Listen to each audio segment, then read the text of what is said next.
ప్రవక్త అందుకే అన్నాడు ఒక మాట, ఏమన్నాడంటే నీ శత్రువు ఎవరో కాదు నువ్వే అన్నాడు ఆయన.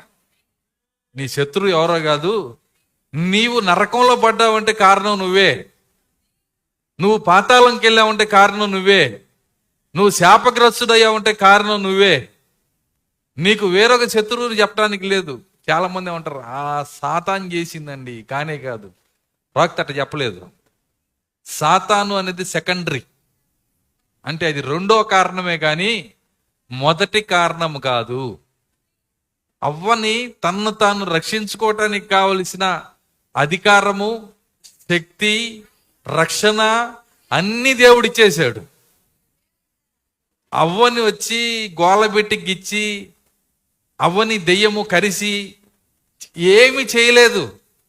దానికి ఎంత శక్తి ఉన్నా అవ్వని అలా తాకని కూడా తాకలేదు. అవ్వ దగ్గరికి వచ్చి కనీసం చిటికి నీళ్ళతో కూడా తాకలేదు, నీడలో కూడా నుంచోలేదు. మీకు తెలుసా దెయ్యానికి నీడంటే కూడా భయం అని?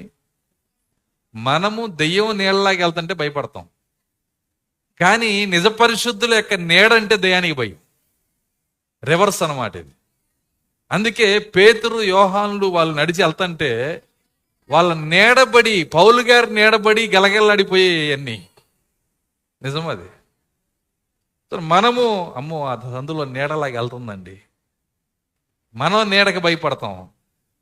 ఇక్కడ కనీసం టచ్ కూడా చేయలేదు. అది ఏంటది? అపవాది ఎంత శక్తి ఉన్నా, పాతాళంలో ఉన్న దెయ్యాలన్నీ కలిసి వచ్చినా అవ్వని టచ్ కూడా చేయలేవు. అంత రక్షణ దేవుడిచ్చేశాడు అవ్వకి. ఇచ్చాడా ఇవ్వలేదా? అంత రక్షణ ఇచ్చాడు.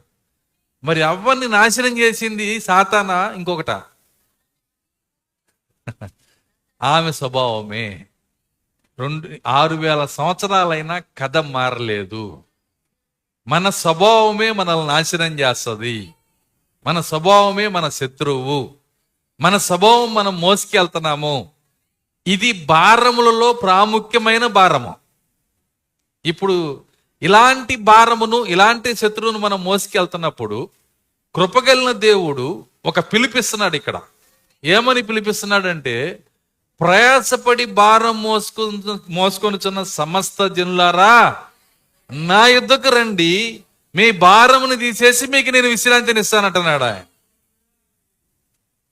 ఇలా విశ్రాంతి ఇవ్వగలిగిన శక్తి కలిగిన దేవుడు ఈ లోకములో వేరొక శక్తి లేనే లేదు. ఒక ప్రభు అయిన యేసుక్రీస్తు మాత్రమే. ఆయన అంటున్నాడు, మీకు నేను విశ్రాంతినిస్తాను. ఎందుకంటే